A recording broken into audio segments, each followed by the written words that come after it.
you can see the grid appearing at the same time. We have more options. We have also curvy roads, not just the straight ones. So you can really just do pretty much the kind of shapes and look of the traffic network as you want.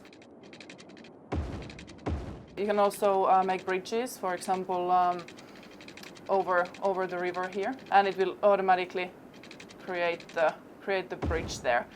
We have 6 different zones in general for the game, but now first you have only the low density residential, commercial, and then industrial zones. With the autofill tool, it's really simple to just pick one part and basically just by clicking fill an area.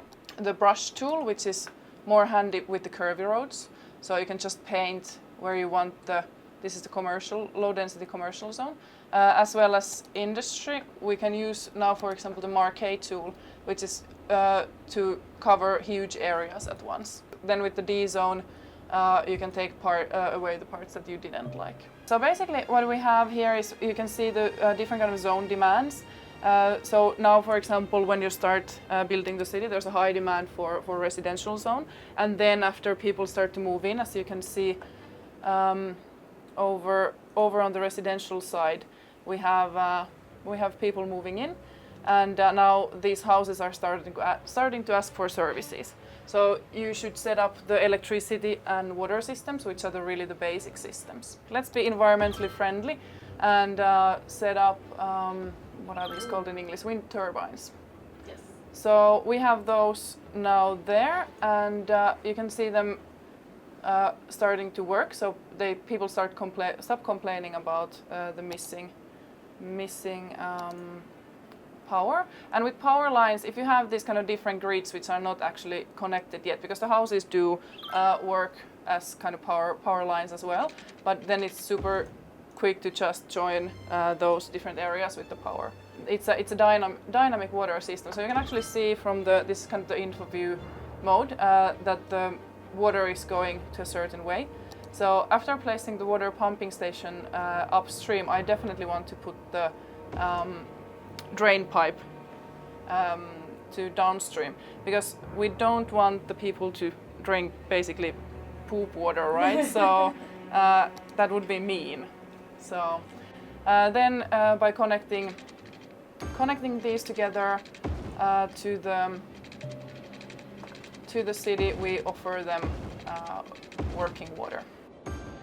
So now we're still in the starting map tile, the 2 kilometers times 2 kilometers.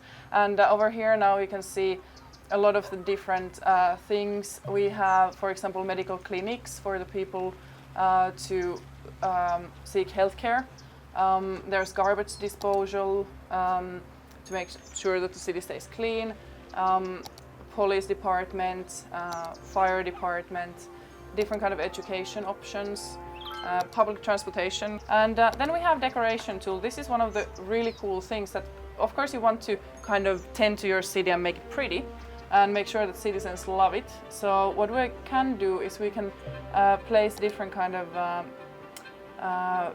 parks for people to enjoy. These parks you can actually make yourself. So there's a modding tools that we're working on. So you can actually take all of the props that we have in the game and recreate or create different kind of parks, save them, and they will actually appear in the menu, so that you can place the same park that you have created over and over again. You can do that in game as well. So just by building some pathways, you can place a couple of trees next to it. Sorry, there's still a couple of placeholder icons there.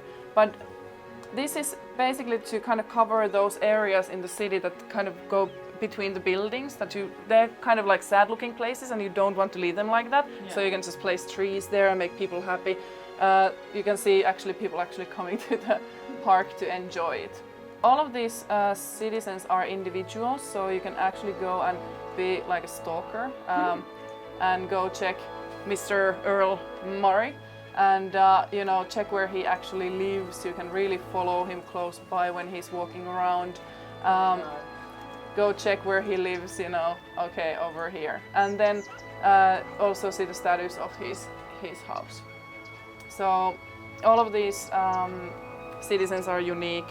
They either move into the city, they can be born in the city, and unfortunately they will also move on, either by moving out or then by dying in the city. So you also have to make sure that you have cemeteries placed in the so kind of going for realism there. But of course in these kind of games, realism is kind of the inspiration we take from, but we also want to keep it, you know, game.